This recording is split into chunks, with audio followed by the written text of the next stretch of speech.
the Medical Kidnap Show on KFNX Phoenix Talk Radio with Rick Wood and Brian Shilhavy.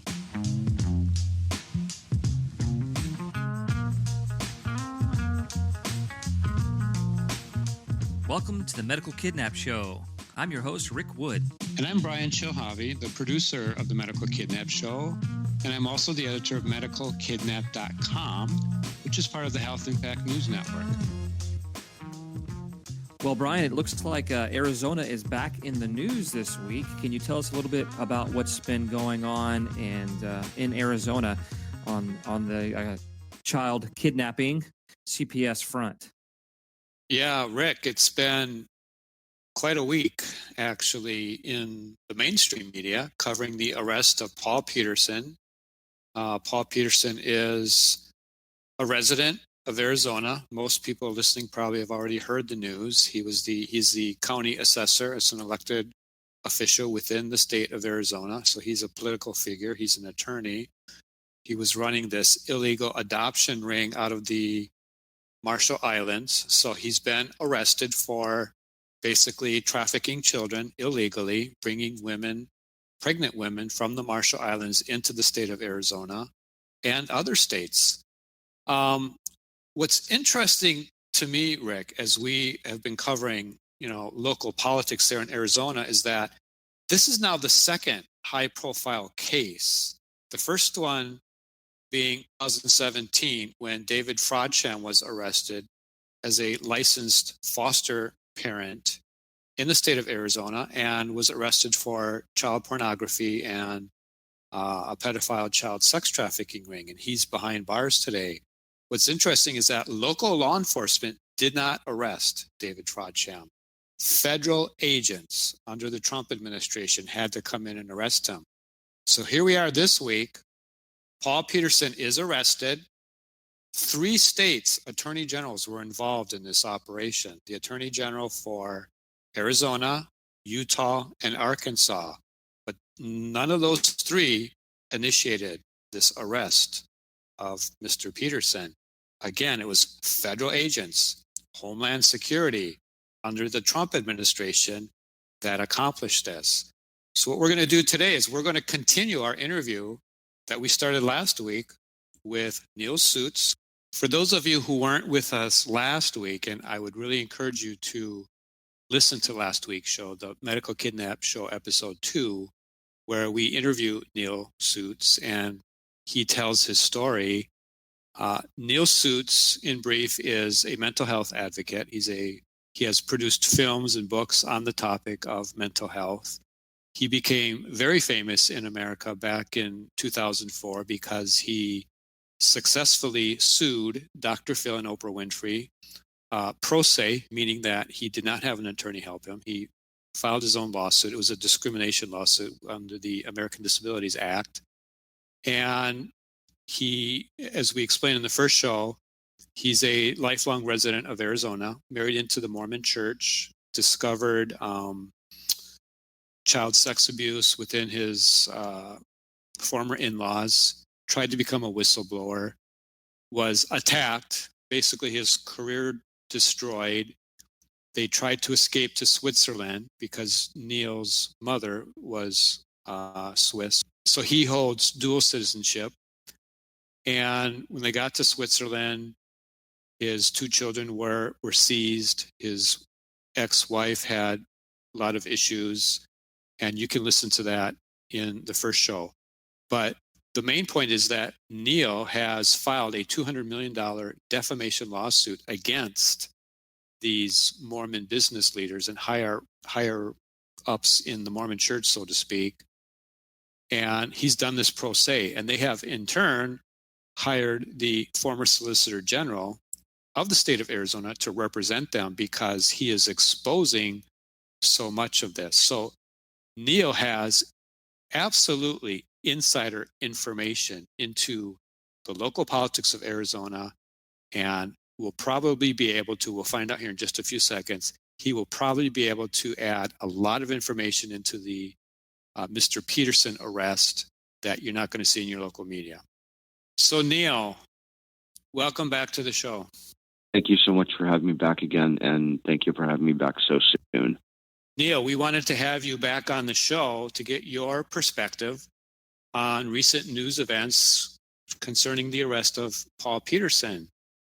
As we've been explaining to our listeners, Arizona, the facts say that Arizona takes the highest percentage of children away from their parents and puts them into foster care of any other state in the U.S. Now, with these recent revelations of Mr. Petersen and his illegal adoption trade with women in the Marshall Islands, could it be that this is one of the reasons, this emphasis on bringing these women and adopting out their babies? Is this maybe one of the reasons why Arizona does have the highest rate of putting children into foster care? Well, Brian, sometimes the most truthful and the most simple answer that's given to a question like that comes from the mouth or the words of the person you're asking it about. What I mean by that is that on the 8th of January of last year, 2018, Paul David Petersen, the Maricopa County assessor who you're talking about, who was just indicted on dozens of counts of these issues federally, related to Arizona and other states, but let's talk about Arizona. He said on Twitter, and his Twitter account, folks, is still up for some reason, but we got it. Paul D. Petersen said, listening to @Doug Ducey, and then a little hashtag sign, AZ State of the State, talking about promoting greater foster children adoption in AZ, that's Arizona, is great. I would add that the only way the AZ legislature can support this is by passing a state tax credit for those amazing families who adopt children out of foster care. So, to answer your question, I'm giving you Paul David Petersen's words from last year. So, the answer to that, in the words of me, Neal Sutz, absolutely, without question. He's verifying it himself, and he's the first Arizona politician, especially at such a high level, who, as we'll get into in a moment, is tied to all of the people I talked about last week and the rest of them. Speaking of last week, we talked about how the local politicians in Maricopa County in that area seem to be influenced by by influential business people, specifically and particularly your former in-laws. Is there any connection between, or possible connection that you've found between your former in-laws and the powerful politicians there in that county and Petersen? There are unquestionable ties with Paul Petersen, my ex-family-in-law, the Creamers and Bradfords, Damian Creamer, Robert Bradford, etc., going back also 5 generations, which I'll get into in a second, to the Heber J. Grant, the former prophet of the Mormon Church, who's Robert Grant Bradford, my ex-father-in-law's great-grandfather. There's no question. If you look at Paul David Petersen's entire Twitter account, which we've captured on screenshots from beginning to end, because I'm sure they'll be taking it off soon, it shows direct links, endorsements going both directions, from Paul to these people, from these people to Paul, including the most shocking one that I saw at first, which was in 2014 when Doug Ducey ran for governor of Arizona. Paul Petersen, who was already the Maricopa County assessor, endorsed him in the endorsement of saying, absolutely, Doug Ducey for governor. And Doug Ducey's immediate response himself to Paul Petersen in 2014, admittedly, Ducey was private sector. They're all there together in the private sector. Petersen as an private adoption attorney, and also the Maricopa County assessor. Doug Ducey, Coldstone, going into the government sector, Doug Ducey says, honored to have the endorsement of Maricopa County assessor Paul Petersen. And then you got pictures of, and Twitter little tweets of Jeff Flake and Paul Petersen and Jeff Flake.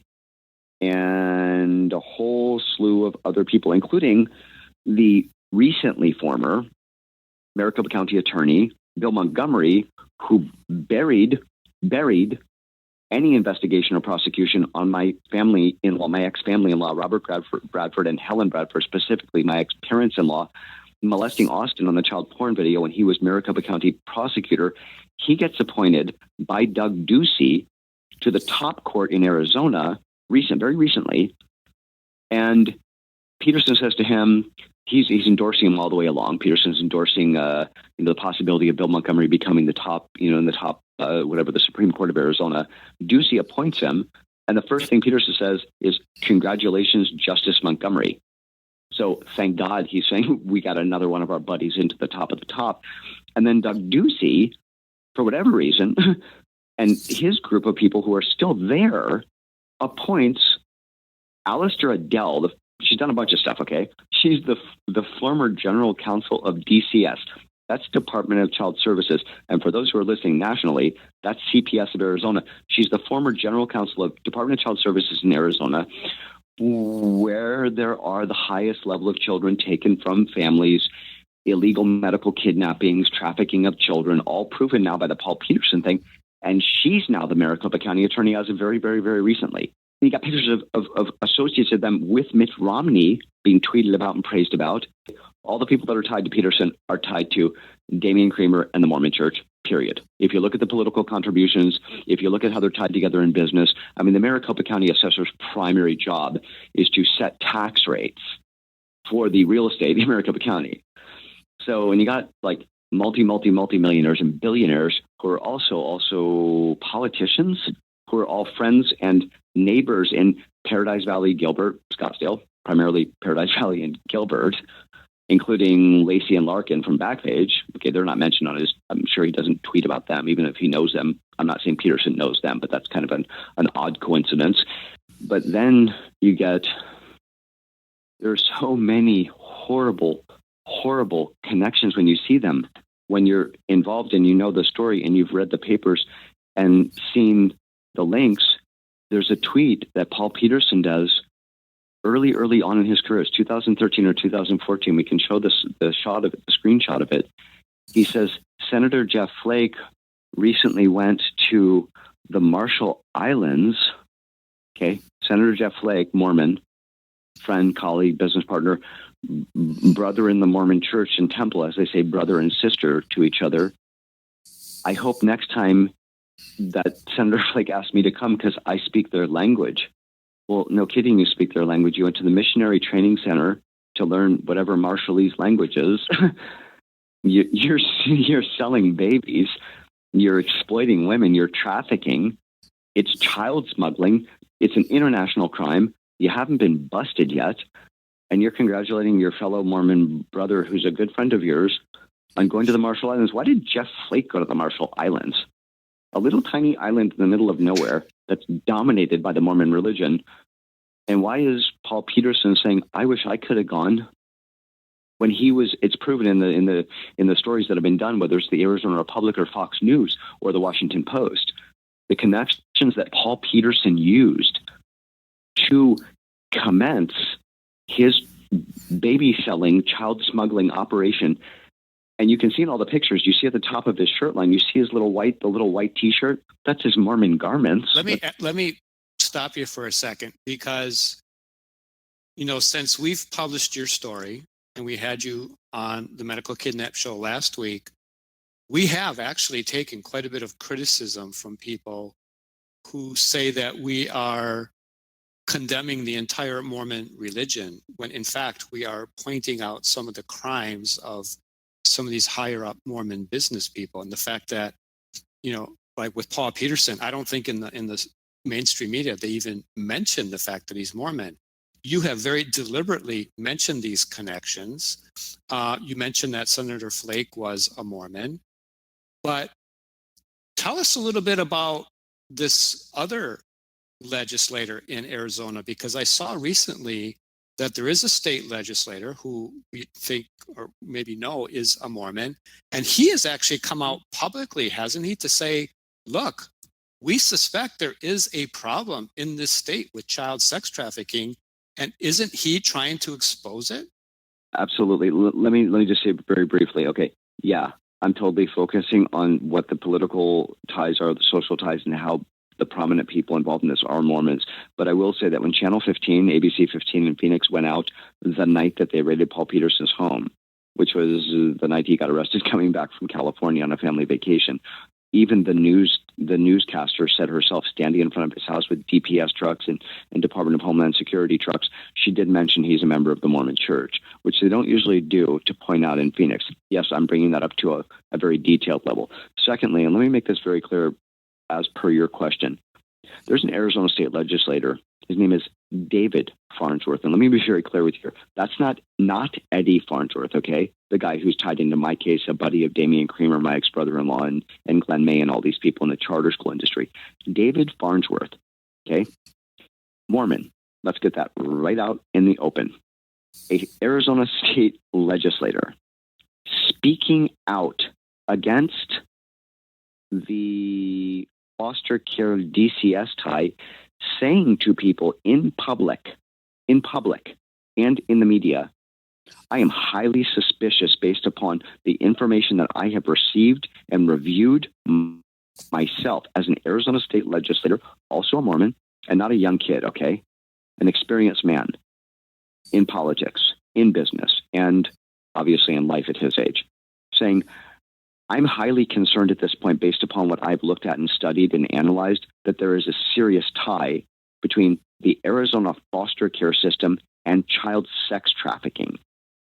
And then Brophy McGee, or whatever her name is, that lady, that lovely lady, I don't know if she's Mormon or not, I really don't care because it was disgusting what she did.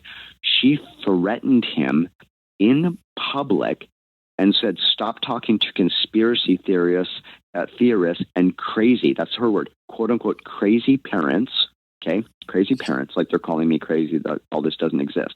She's saying that to an Arizona state legislator, one of her colleagues, if you will, and if you don't stop talking about it, my husband will make you stop talking about it. So she turns into a little schoolgirl. She implicates herself. And this is like, what is this, like a week and a half ago?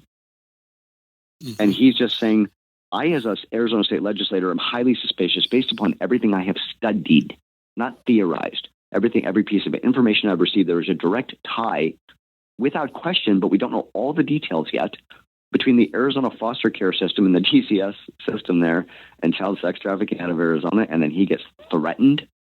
So yeah, he would be what I would like to call as a Christian, because he's being honest, he's not afraid, because what's going to happen is if he keeps speaking out, what usually happens in the Mormon church is if you go against the grain, okay, and we all know what that means, and I don't know whether Brophy McGee is Mormon or not, but if he keeps saying this, he's probably going to get excommunicated. Now, for a Mormon, and I can say this having married into a Mormon family and gotten dipped in the baptized water, their worst fear in the world is not losing their businesses. It's not losing their money. It's not even losing their professional reputation. The worst thing to happen to a Mormon in their eyes, whether they're clean or dirty, I mean, in this case, whether they're clean, meaning like him, not involved and against this foster care, adoption, CPS, child trafficking thing, or dirty, being they're involved in it, the worst thing in the world is to get excommunicated. And he's risking that. So he would be what I would call a very courageous person, especially in the belly of the beast in Arizona doing this. It's It's interesting, any institutional religious organization, it's not about what's right or wrong. A lot of times it's protecting that institution's reputation. And so that's what, when we criticize, we're not criticizing, Mormons per se. There's people that are faithful, like you said, Neal. We're criticizing this burying of the truth, and we've seen it in all kinds of denominations and all kinds of spheres. So this is not something that's unique. It's human nature to protect that organization. All right. So Neal, since Paul Petersen's story has broken out, have you tried to contact any of the agencies, law enforcement, or anybody like that to report and share your story and any information that you may have to help them with their case? As a matter of fact, I have. being that I gave a whole bunch of information to Bill Montgomery's office, both in regards to my nephew through marriage, Austin, who was the victim of the molestation and the child pornography video, as well as all the other people involved in this on a political level, which I gave it to Bill Montgomery, buried, disappeared. I'd gone to the Attorney General's office many months after I went to Bill Montgomery's office, explaining to them that I had gone to Bill Montgomery's office, and the video was actually transferred back to them on USB from the FBI attaché here in Bern, Switzerland. And I was kind of wondering, considering it was transferred by the FBI to Bill Montgomery's office, how it ended up getting buried. So I said, is there any way I can speak to somebody who is in the investigations division, somebody who's very high up, because there's something wrong? Because Bill Montgomery, at first, I said, should have this molestation and child pornography video was in fact done at a hotel in Tucson, which was verified later in a court record. Bill Montgomery, if he didn't want to deal with it, or if he wasn't the one to deal with it in terms of jurisdiction, he was supposed to have transferred it to the Pima County, where Tucson is, attorney, which he didn't do either. So long story short, so I called them many months ago, and I, as I said, I think earlier in this interview, or in another one, they said, wow, this is amazing. This is really, really serious. This is a serious subject matter. We're talking about a child being molested. We're talking about a potential child pornography video tied to all of these people, a family that you were actually married into. You're whistleblowing on this. You've had your kids taken. And the fact that this went away at Bill Montgomery's office, we can't really comment either way on why that happened, but we definitely want to take the information. This is very, very serious. So I talked to the gentleman. I was transferred to a special agent very high up. Talked to him once. It must have been 6 or 7 months ago, maybe longer. And he took the information and he said, okay, what we need to do is we need to do a full interview on this so I can get all the information from you. So I'm going to call you. And I think it was a day or two. I'm going to call you at this time on this date. We verified my number. I'm in Switzerland. So I explained to him my Swiss number. He said no issues. I gave my email. He had all the information. And I never heard from him. And then I called back, and I'd had the name of the special agent before, of course. I'm not mentioning his name on the radio because I'd probably be breaking some law. And I called back, and the secretary said, or the lady who answered the phone said, yeah, he was trying to get in touch with you, but he had problems with your international number. So I said, why don't we just fix a time and I can call him, or let me double check the number with you, and you verify right now that you can actually dial out of your office, or he can out of his office, an international number. She said, that's not a problem. Of course he can.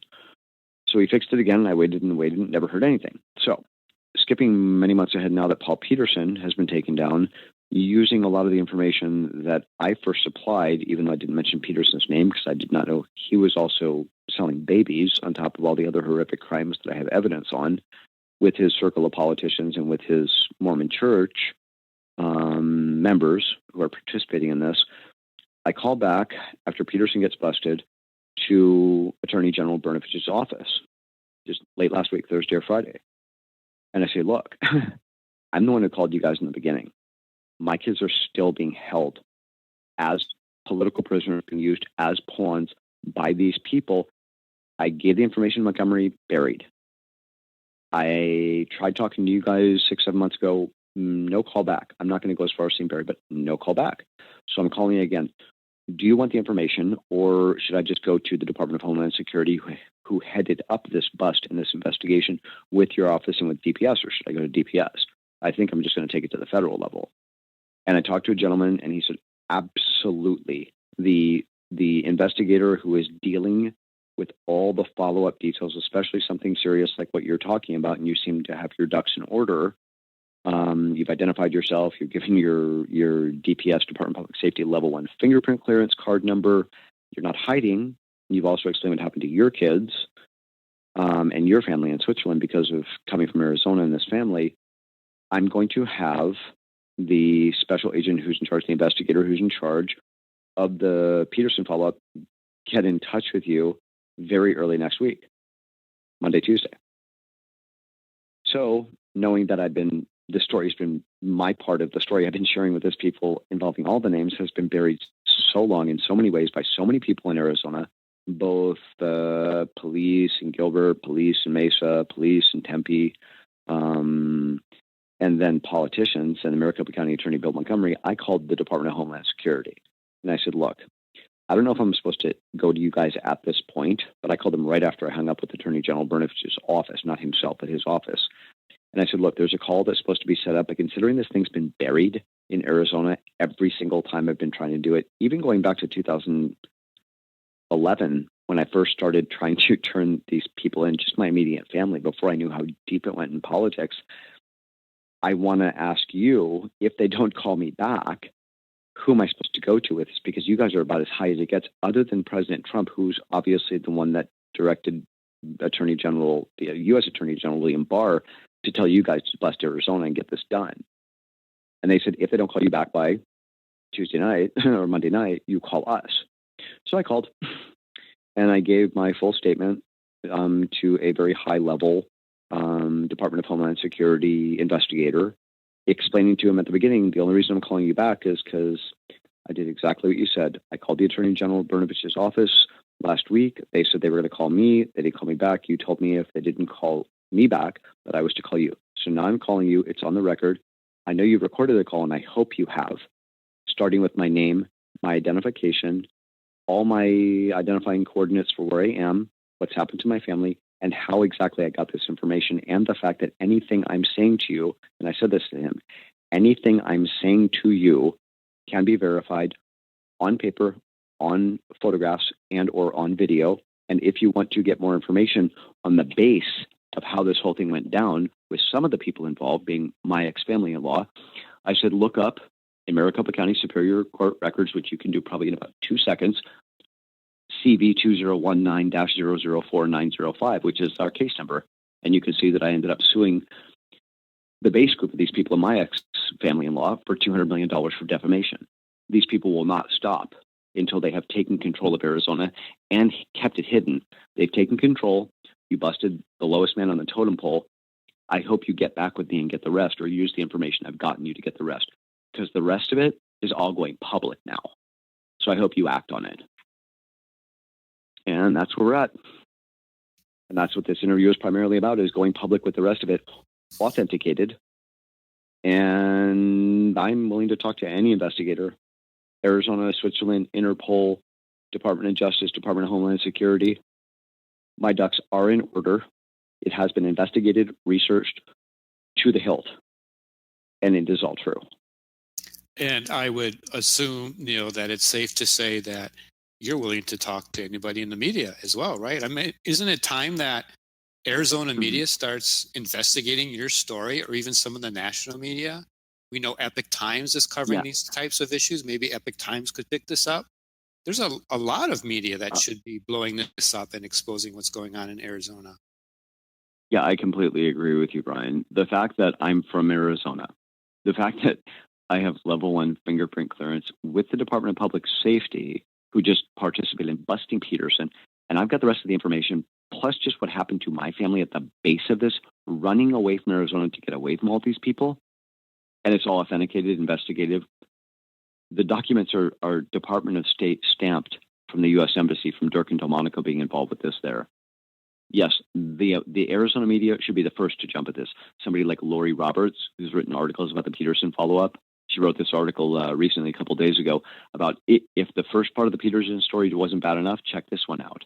And it talked about his father having resigned because of corruption, and he's still getting his salary and this and that. And it's like if you guys are going to be courageous as journalists, try being courageous like the two men that are interviewing me now, and dig deep. You're in Arizona. You have an obligation to not only report, but protect the citizens of Arizona by reporting on this. And on a national level, take it with a grain of salt, take it as you will, call it egotistical. I've been interviewed by Fox News, by Diane Sawyer on Good Morning America, by CNN, by Howard Stern for my first part of my career as a best-selling author and a mental health activist. So yeah, the local Arizona media should jump on it deep. And the national big-time media should jump on it. Why aren't they? Maybe they will after this. Well, there you go, America. Neal Sutz, whistleblower, is available to do interviews. And Neal, how would they contact you? Through your website, I'm assuming? Yeah, they can go to the website, screamofsilence.is. Again, it's not .com, it's .is like the word is. It's based in Iceland. where people have the right to have freedom of speech and speak without getting censored or having political influence by hosting companies. Screamofsilence.is. They can also call my international forwarding number, which is based out of Manhattan, which is 212-796-4120. One more time. 212-796-4120. Or through the website where they can use the contact form and reach out to me. And I will talk to any journalist, even the ones who want to play devil's advocate. Moving on to talk about, Neal, there's been some developments in your case. If you didn't listen last week, Neal's story, you need to go back and listen. We have that available. But basically, Neal's had his boys stolen from him, and he's been fighting with his former in-laws in court. He's fighting the right way. He's filed a lawsuit, and there's been some developments in that. And then also there's some developments going on in Switzerland where Neal is and his boys are being held in their version of CPS over there without contact or much contact with Neal.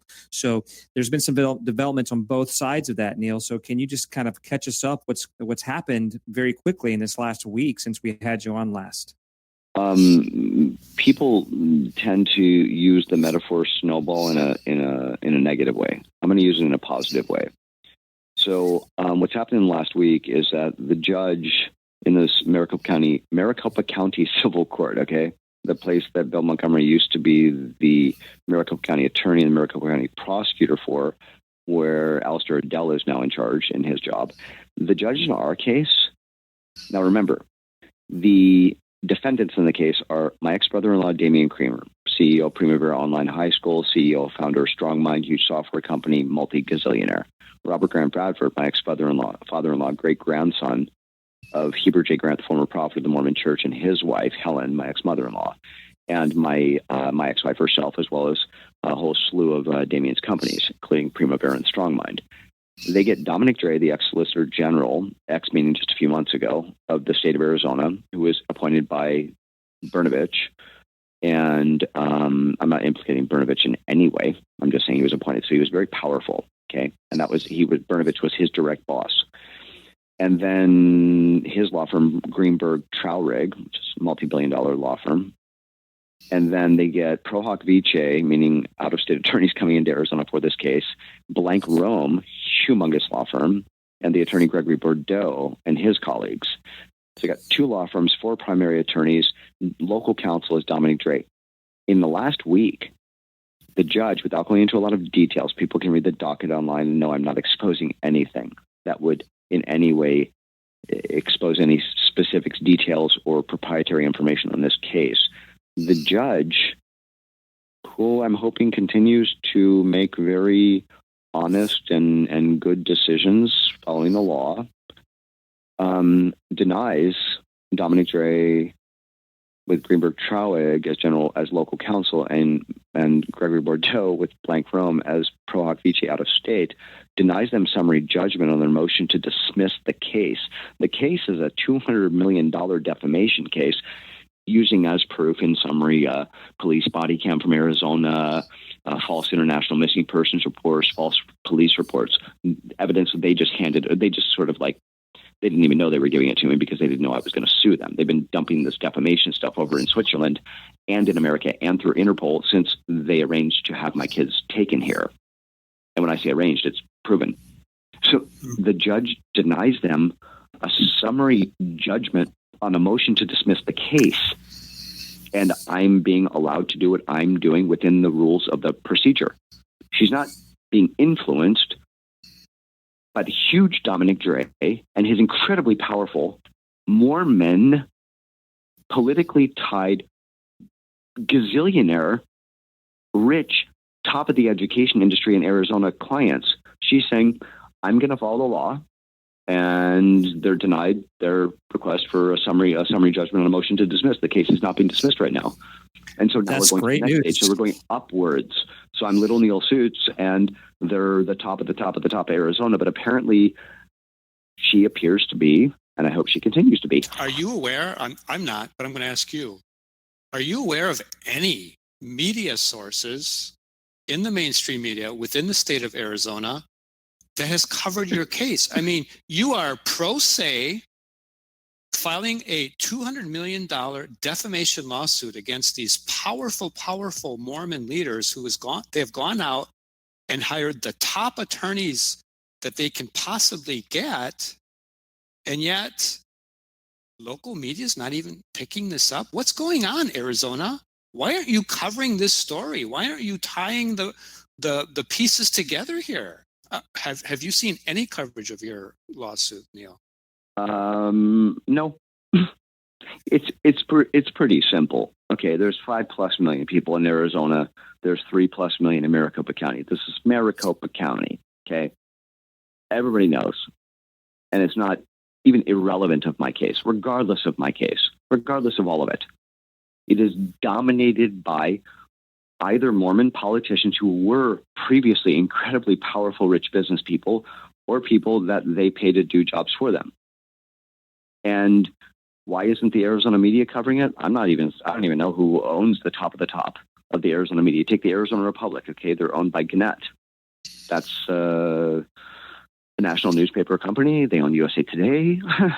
The Arizona Republic, Craig Harris, the investigative journalist, and his team, starting like a year ago or more, did this huge investigative series on quote unquote legal misappropriation of funding going into charter schools, for-profit charter schools. He did a huge expose on Damian Creamer, my ex-brother-in-law, and how he was legally somehow, because the way the laws were written in Arizona by the legislators and the lawmakers there, he does this huge expose.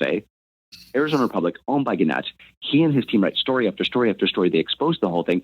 Ducey says his first response to the thing is, the governor at the time, of course, still governor now, his first response is, I'm not really concerned about Damian Creamer earning $8.8 million as a salary last year as like the CEO of a supposedly nonprofit, although it's a really for-profit, and they made that very clear, charter school. I'm more concerned with the quality of the education the kids get.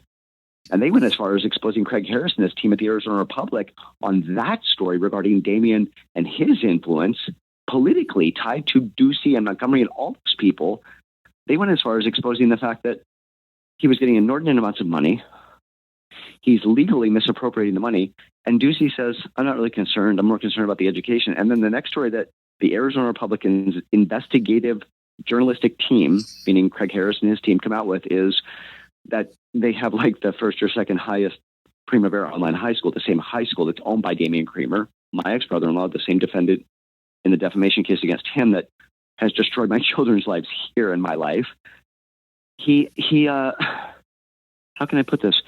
Ducey doesn't say anything about how Damian Creamer's earning millions and millions and millions and millions of dollars a year, but the legislation is written in a way that it's actually legal for him to do this through a charter school that gets federal funding. Okay, federal.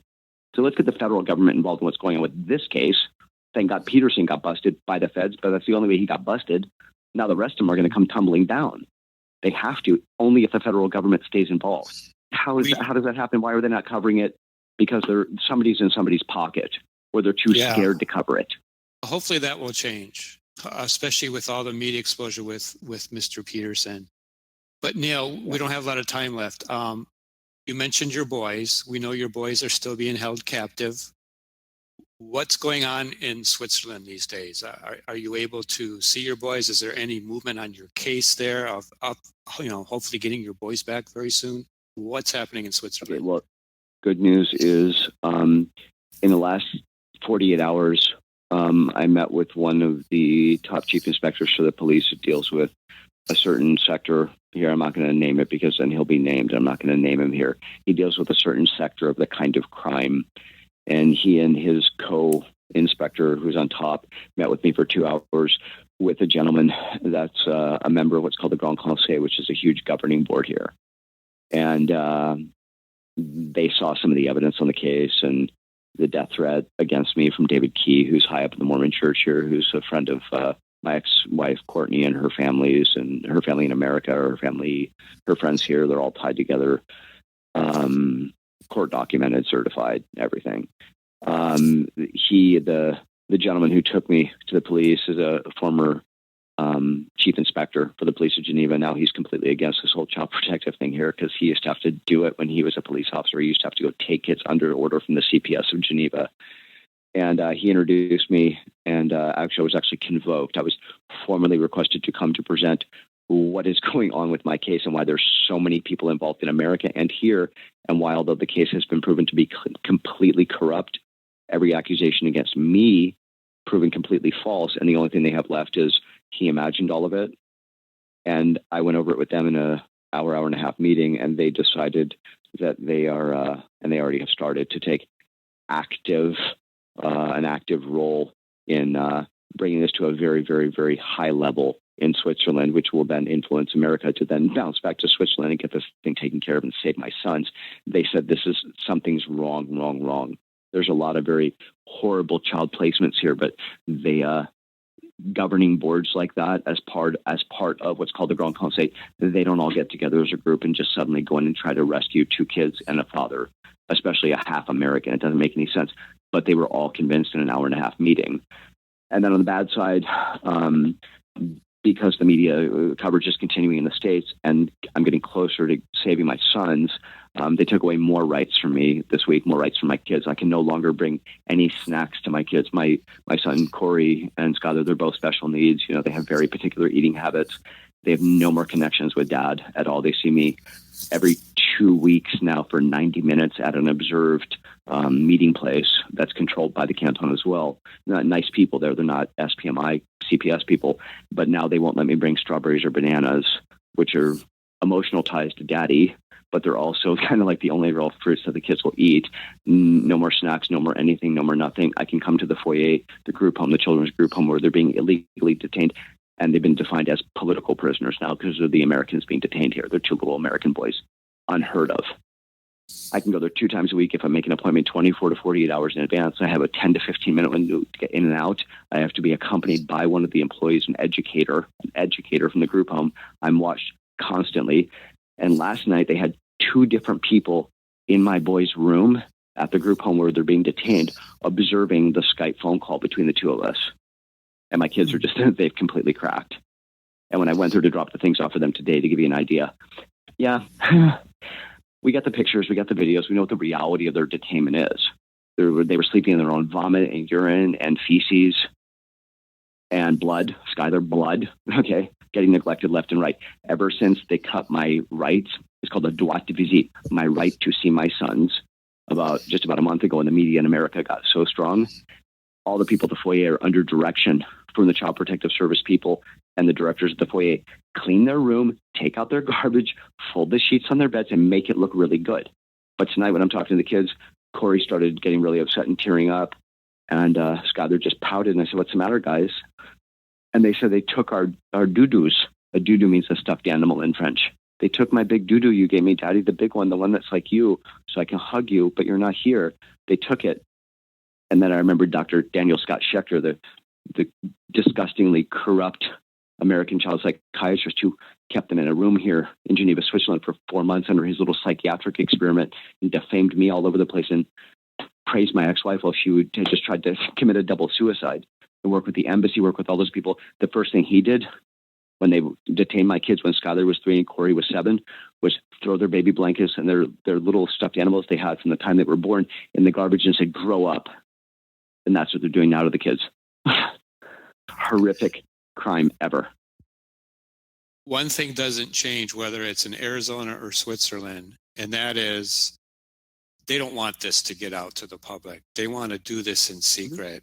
And we were just actually recently contacted by somebody there in Switzerland, apparently within one of these agencies, and they told us that we cannot show pictures of your boys. Imagine that. Somebody somewhere in the government there in Switzerland who doesn't like the fact that we're interviewing you, that we're exposing this, and they're trying to tell the American press, take down the picture of these 2 boys. Well, this has happened in Arizona. Judges have told us and intimidated parents and saying, you can't print this stuff, you can't put their pictures up. But guess what? We're going to stand on the First Amendment here in the United States. We are not going to be silent. We are going to continue to expose this, and we will not be intimidated. This has been the Medical Kidnap Show on 1100 KFNX Radio. Be sure to catch every episode Thursday nights at 9 p.m. right here on KFNX. You can follow us on the web at medicalkidnap.com. Also, subscribe to our podcast, The Medical Kidnap Show, and follow us on YouTube under The Medical Kidnap Show. See you next week, 9 p.m., 1100 KFNX, Independent Talk Radio.